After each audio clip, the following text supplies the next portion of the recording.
Sheikh letu mlezi Al-Habib Abubakar Al-Adani, Mwenyezi Mungu amrahamu, alikuwa na maneno yake akiyasema, katika zama zetu kusoma imekuwa na hadafu tatu. Yani mtu anaposoma anakuwa na malengo matatu. Lengo la kwanza ni shahada, apate certificate. Lengo la pili ni wadhifa, andikwe kazi, kwa sababu huwezi kuandikwa kazi bila makaratasi Kwa hivyo upate certificate, kuandike kazi. Lengo la tatu ni nini? Muratab, kila anayeswali ataka nini? Maghfira kutoka kwa Mola. Hutofanya kazi hivi hivi bila malipo.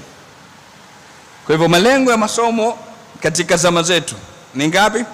Na ndio unaona vijana walioko secondary ikifika karibu na kumalizika, kukija ukizungumzwa kadhia za karia na nini, tasikia mtu akuuliza gani inalipa sana, na watu wanaenda na mauja tu. Kuna kipindi ilikuwa kila anayemaliza form 4 anakwenda kufanya IT, sijui computer science, kukaingia medicine. Yani kila mmoja utaona watu kwa pamoja wote. Kwa nini? Kwa sababu ndio inayolipa. Haya ndio yamekuwa ni malengo ambayo salafu walikuwa hawasomi kwa ajili ya hilo. Lengo ni kumtambua Mungu, lengo ni kupata maarifa, lengo ni kuelimisha jamii, kuitoa katika jahil.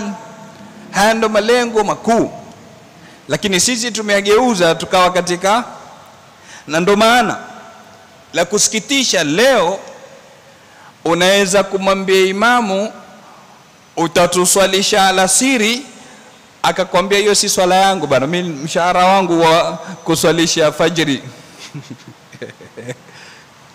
Umeona?